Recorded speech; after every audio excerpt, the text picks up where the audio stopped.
जो स्वतंत्र रूप से घूमते हैं 12 बजे 1 बजे रात को, अभी आप देखिएगा मरीन ड्राइव है या कहीं भी है, चाहे लड़कियां हों या लड़के हों, हम एक आजाद देश में सांस ले रहे हैं, इससे किसी को ऐतराज नहीं।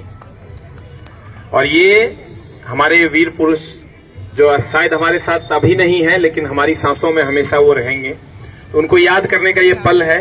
पूरा भारत आज उनको याद कर रहा है, उनको सच्ची श्रद्धांजलि दे रहा है। और आज जिस आजाद भारत में हम जी रहे हैं, इसमें बहुत सारे लोगों ने खून बहाया है। कभी कभार जब हम आर्मी वाली मूवीज देखा करते हैं या पुराने अंग्रेजों वाली वेब सीरीज देखा करते हैं, तो अकेले बैठ के हम रो रहे होते हैं। जब वो सीन को आप फील कीजिएगा कि अंग्रेजों ने हमारे साथ क्या किया, उन्होंने किस तरीके से हम लोगों का दमन किया, तो उन सब हमारा फेवरेट वेब सीरीज होता है जिसमें पुरानी चीजें, जो इतिहास की चीजें हैं, चाहे वो सुभाष चंद्र बोस की कहानी हो, चाहे वो गांधी जी की कहानियां हो, चाहे वो पुरानी भगत सिंह की कहानियां हो, अभी भी अगर कोई भी सच्चा भारतीय होगा और उनकी कहानियों को देख रहा होगा तो उनकी आंखों से आंसू निकल रहे होते हैं। जरूर ये फील करने का चीज है। और इस भारत को बचाए रखना, इसको स्वच्छ रखना, इसमें सभी सांस्कृतिक गुणों का विकास करना, सर्वधर्म संपन्न बनाए रखना, ये हमारी आपकी जवाबदेही है। और हम लोग उसी दिशा में आगे बढ़ रहे हैं। ये फ्लेवर आपको कहीं नहीं मिलेगा भारत छोड़ के।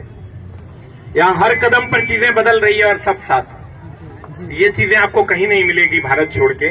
मैं लगभग 8-9 देश से गया हूं, लेकिन ये वाली जो फीलिंग होती है ना, ये आपको कहीं नहीं मिलेगी। यहाँ काले भी हैं, गोरे भी हैं, लंबे भी हैं, छोटे भी हैं, और यहाँ किसी को किसी से मतभेद नहीं है, ना कोई मनभेद है। तो ये जो आजाद भारत हम लोगों को मिला है उपहार स्वरूप, तो आज के दिन हम लोग अपने हर उस वीर को याद करते हैं जिन वीरों के बदौलत ये धरती हमें स्वर्ग जैसी मिली है। तो हम सभी उनके आभारी रहें। और अगर आप चाहते हैं कि उनको आभार प्रकट करें तो सिर्फ कहने से नहीं होगा, उनके पद चिन्हों पर चलना भी होगा। उन्होंने जितना भारत भूमि से प्यार किया उतना हम लोगों को भी करना होगा, और हमेशा एक दूसरे के प्रति सहयोगात्मक रवैया अपनाना होगा। हम एक दूसरे की मदद करेंगे, हम एक दूसरे के साथ खड़े होंगे, तभी हमारा देश महान बनेगा। और तभी उनको ये लगेगा कि हमने आजाद करके जो चिड़िया इन लोगों को दिया है वो सही हाथों में है। तो कोई भी हमारा नेता हो सकता है, कोई भी हमारे प्रधानमंत्री हो सकते हैं, लेकिन कोई देश से बड़े नहीं है। हम लोग इस भारत भूमि से सच्ची मोहब्बत करते हैं, और हिंदू, मुस्लिम, सिख, ईसाई सब लोग यहाँ मिलकर रहते हैं। चाहे कोई हिंदू धर्म का हो, यहाँ कोई किसी से नहीं पूछ रहा है कि आप किस धर्म से हैं।